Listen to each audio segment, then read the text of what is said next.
Good afternoon. I'm here today with Public Advocate Jamani Williams of the City of New York. And we're here today to have a conversation about the African burial ground, which is just right over my shoulder. And I'm asking today that the Public Advocate give us the history on this site. How did it come about? Can you talk a little bit about the African burial ground? I appreciate you. Thanks for having me. Peace and blessings to everyone. Namaste. Yes, right behind us is the African burial ground. You know, they were, this was, I guess, in the early 90s. They were landscaping. They were doing a project there. And they dug it up and they started finding some bones. And then they were planning to go build over the bones.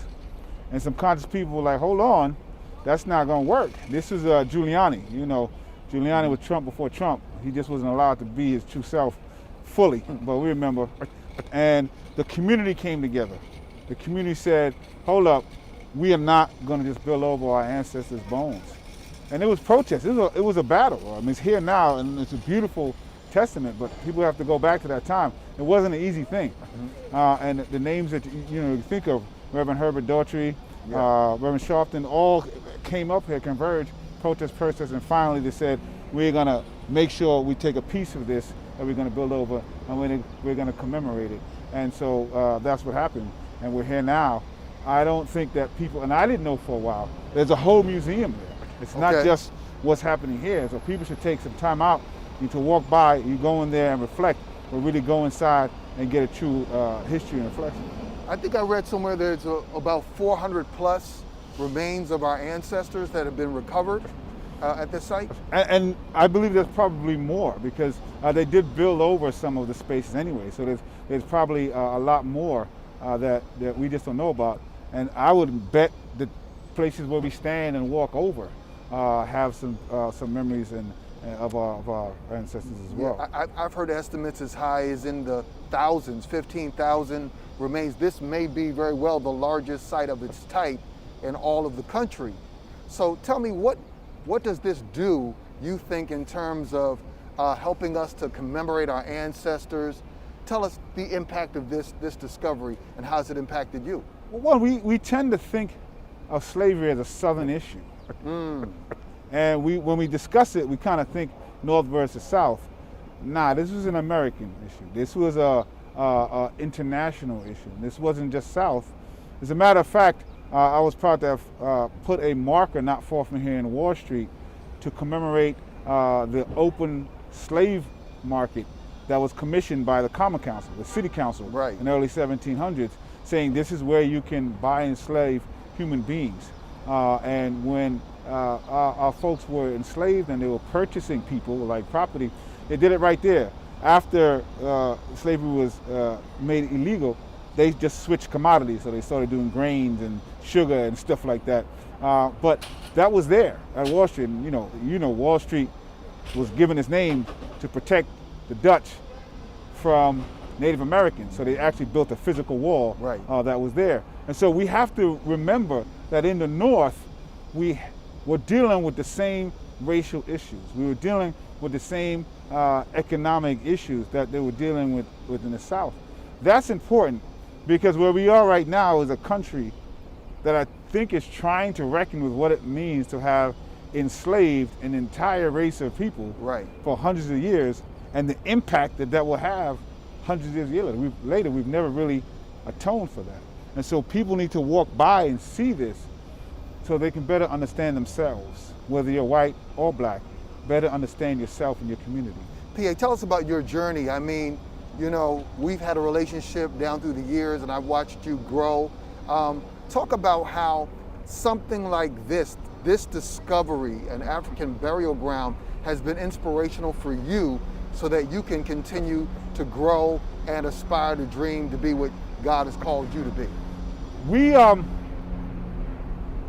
black folks in general, never get a full education in school. And so I thank my mother, who raised two knucklehead children by herself, and my dad for his influence here in supplemental to the education. It really grounded me to understand what our history is. And I'm proud parents of Grenadian heritage, but they were very immersed. Shout out to Maurice Bishop. Shout out to Malcolm X. His mother's from Grenada. All right. But very rooted in the history of black in this country and what it has meant in the world. So being able to understand that context is important if you want to ground yourself. And so my heroes when I was younger was Malcolm X, Martin Luther King, Spider-Man, X-Men. It was all heroes, the people who I look up to. I actually had the ability to go to Grenada when I was younger with Dr. Betty Shabazz. It was an amazing experience. Wow. And one of the things she said that her husband used to say was take a picture of the world and see if you can see yourself in it. And if you can't, how are you going to put yourself there? That has always stayed with me. I'm not sure that most of us can see ourselves in it, particularly, and when we do see it in it, it's a vision that people want us to see to keep us in places they want us to stay in. Your mind gets so broad when you can see the world and see your place and understand how we got here. That's an important piece of our history.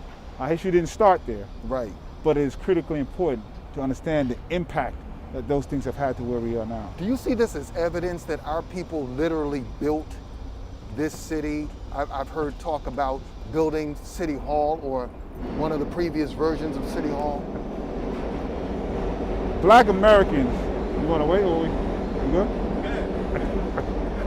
Black Americans built this country. They're not just a city. And that's what people don't want to reconcile with.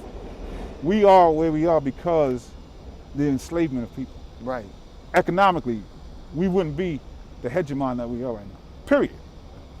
This country is based on the subjugation of people, generally speaking, from whether it is enslaved people or the use of immigrant labor without giving the full citizenship. That's what we need. We like that kind of cheap free labor without giving people the humanity they deserve. Not only did we build it economically, we physically built it. Right. White House, City Hall, it was enslaved Africans. And so what helps me going is I always think about whether it was in the Caribbean or here, there's an enslaved person that dreamt of me. I could feel like they reach back like, I dreamt of you. You can't really waste that. You got to keep it moving. And my job is to dream of the next people who are coming and just figure out what I can do to make this thing a little better than I got it. PA, I see you have vote on your mask today, and I'm sure that that's the message you want to get out to your constituency, but also to our people during this time and this season when we're reflecting on our ancestors. What's your message today to our people as we're commemorating the Ma'afa? We had some tough times, bro.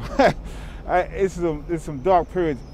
We're not going through anything worse than our ancestors did, though. So we have to make sure we put that in place. I'll always make sure that I'm clear that voting in and of itself doesn't solve our issues, but we should use every tool that we have. I'm also clear that Democrats haven't solved our issues either. I want to be clear about that. But we're at an existential crisis right now. That's 100% correct. You just have to vote. There's no way around it. This man, first of all, as we speak, we will reaffirm that property is worth more than a black woman who was asleep. Right.